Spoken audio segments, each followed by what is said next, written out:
త్వరలోనే ఇందిరా మహిళా శక్తి చీరలు పంపిణీ చేస్తామన్నారు మంత్రి తుమ్మల నాగేశ్వరరావు. నవంబర్ 15 నాటికి 65 లక్షల చీరలు రెడీ చేయాలని చేనేత జౌళి శాఖ అధికారులను ఆదేశించారు. చేనేత కార్మికులకు రుణమాఫీ ప్రక్రియ వేగవంతం చేయాలన్నారు. సాధ్యమైనంత త్వరలో వెరిఫికేషన్ ప్రక్రియ పూర్తి చేసి వారి ఖాతాల్లో డబ్బులు జమ చేయాలని సూచించారు. హైదరాబాద్ సెక్రటేరియట్లో చేనేత జౌళి శాఖ ఉన్నతాధికారులతో సమీక్ష నిర్వహించారు మంత్రి తుమ్మల. ఇందిరమ్మ ప్రజాప్రభుత్వంలో చేనేత కార్మికులకు మహర్దశ పట్టనుందని చెప్పారు.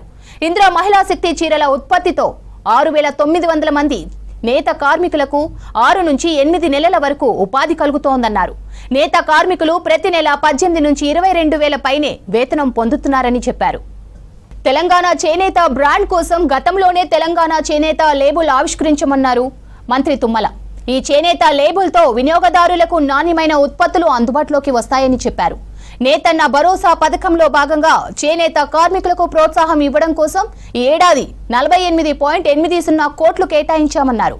చేనేత కార్మికులకు ఒక్కొక్కరికి 18,000, అనుబంధ కార్మికులకు 6,000 ప్రోత్సాహకం అందిస్తామని చెప్పారు. ఈ పథకం కింద ఏడాదిలో 2 విడతలుగా ప్రోత్సాహం ఇస్తామన్నారు మంత్రి తుమ్మల. చేనేత కార్మికులకు మేలు చేసేలా నిబంధనలు సరళీకృతం చేసి పథకం త్వరగా అమలయ్యేలా చూడాలని అధికారులకు సూచించారు. నేతన్న భరోసా పథకం కింద 18,000 మంది చేనేత కార్మికులు లబ్ధి పొందనున్నారని చెప్పారు.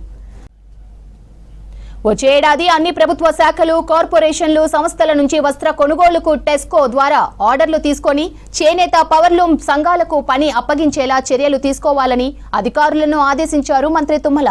గతంలో వివిధ ప్రభుత్వ శాఖలకు సరఫరా చేసిన వస్త్రాలకు సంబంధించి పెండింగ్ బిల్లులు టెస్కోకు చెల్లించేలా చర్యలు తీసుకోవాలని సూచించారు.